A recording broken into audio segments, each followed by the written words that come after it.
Metal Gear Rising is the least subtle out of all the Metal Gear games. We have a senator running for president who boasts he can crack the current president in half with his bare hands. He cares not for the weak or social programs that help support those in need, but instead wants to see a nation where the strong are catered to instead of the weak. On the opposite end, we have Raiden, who won't back down when it comes to protecting the weak. Raiden knows what it is to be in a disadvantaged position, as he started life as a child soldier in Liberia. What were Senator Armstrong's politics exactly, though? Where on the political spectrum do these beliefs fall? Welcome back! If you're new here, my name is Luffy and welcome to my channel. I talk video games and character analysis, so if that's your thing, subscribe and stick around. Heads up, this video will have spoilers for Metal Gear Rising Revengeance. Senator Armstrong doesn't mince his words when he tries to convince Raiden to see things the way he does. America's diseased, rotten to the core. There's no saving it. We need to pull it out by the roots. Wipe the slate clean. Burn it down! And from the ashes, a new America will be born! Senator Armstrong wants to see a United States where the strongest people within the nation are in charge and shape the laws to suit their needs. The weak will crumble under the might of those willing to fight for what they want. Senator Armstrong subscribes to 5 main schools of thought: Objectivism, Social Darwinism, Libertarianism, Nationalism, and Patriotism. Let's run through them now. Objectivism. Objectivism is a philosophical system developed by Ayn Rand, a Russian-American writer and philosopher. This system dictates that a person's happiness is the moral purpose of their life, and that the noblest activity a person can participate in is the pursuit of one's own happiness. It also states that reason should be a person's only absolute. I have a dream that one day, every person in this nation will control their own destiny. Objectivism focuses on the individual and opposes the needs of the many. It's against collective rights. Senator Armstrong feels the exact same way and wants to see a world where the law changes to suit the individual, not the other way around. Objectivism claims that the only social system that fully recognizes an individual's rights is uncontrolled, unregulated, laissez-faire capitalism. Senator Armstrong participates wholeheartedly in capitalism. The cheapest way to supply his PMC, World Marshal, with soldiers was to kidnap and extract the brains of children no one would miss and then train those brains to become cyborg soldiers. The one big contradiction Senator Armstrong has with objectivism is when he says, I'm using war as a business to get elected! So I can end war as a business. War as a business feeds capitalism, though I suppose Senator Armstrong isn't so much as trying to end war as trying to change the reasons why people fight in wars. Senator Armstrong doesn't want people to fight for pride for their nation, but for their own individual interests, as objectivism would dictate. Social Darwinism. Moving on, Senator Armstrong is also a huge proponent of social Darwinism. Social Darwinism emerged in the late 1800s as a way to justify the beliefs that people who were innately better than others naturally rose up in society. As someone who believed in might makes right, Senator Armstrong loudly supports a social Darwinist way of thinking. Weak will be purged, and the strongest will thrive, free to live as they see fit. They'll make America great again! Senator Armstrong believes the strong will be able to take by force what they need, while the weak will crumble away. Interestingly, Senator Armstrong's theory about the strong being able to force their ideals on the weak, as he's trying to do, is proven when Raiden uses his own strength to stop Senator Armstrong. Raiden doesn't agree with Senator Armstrong's dream for the United States, and so uses his strength to forcibly stop him. Libertarianism. The third ideal Senator Armstrong holds is a libertarian view. Libertarians believe liberty is the most important value. Libertarians not only believe in liberty for themselves, but also see it as their duty to fight to expand the freedom of others too, which sums up what Senator Armstrong is trying to do.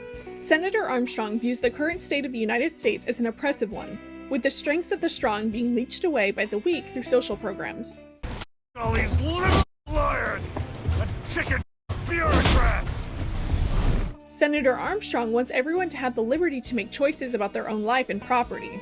Libertarians also believe that all people are moral equals, meaning the government shouldn't have the right to infringe upon anyone's liberty as a higher authority. Senator Armstrong doesn't talk much about his own role in this new US he's trying to create, other than how he's going to dismantle the current system. It would have been interesting what his take would be on him giving himself power over other people, though he'd probably justify that by saying he was the strongest person in the country, so he should be the most powerful. I'm not one of those beltway pansies.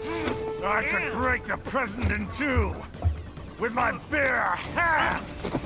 Would presidential elections turn into battle royales instead of being elected through our current voting system? Nationalism. The fourth belief system we have for Senator Armstrong is nationalism. Nationalism is an identification with one's own nation and support for its interests, especially to the exclusion or detriment of the interests of other nations. Senator Armstrong oozes nationalism. Although he isn't happy with the current state of affairs in the US, Senator Armstrong takes it upon himself to right what he perceives as wrong with the nation. He wants to build the US back up into something he can be unabashedly proud of, and that towers over other nations in terms of strength. Patriotism.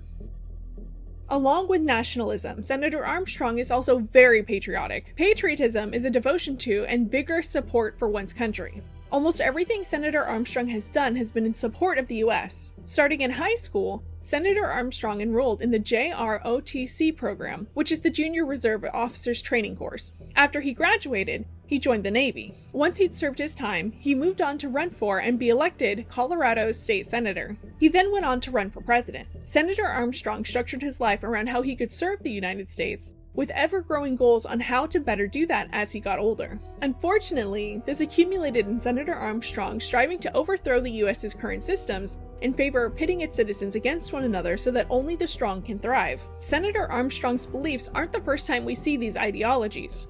All the way back in MGS1, Liquid talks a similar game. Liquid also wants to see a world where the strong fight for what they need while the weak get trampled. He also wants to see people fight for themselves and their own beliefs instead of blindly following the will of their leader. It's interesting that Senator Armstrong's and Liquid's beliefs are so similar.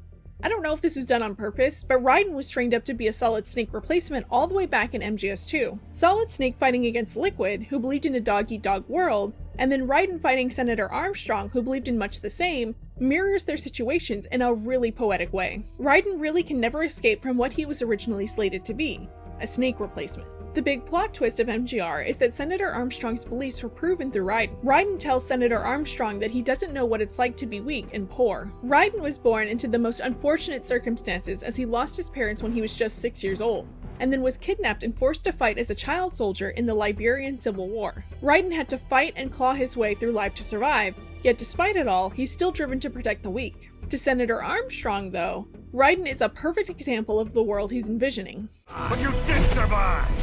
Through sheer force of will, following your own set of rules! Raiden had a hard upbringing, but he came out the other side as someone who was willing to fight for what they believed in. Raiden feels strongly that someone should be there to protect the weak, and he uses his own might to uphold his personal morals. We see this dynamic played out when Raiden confronts Senator Armstrong and uses his physical might to stop him. Well done, Jack. Your dream dies with you.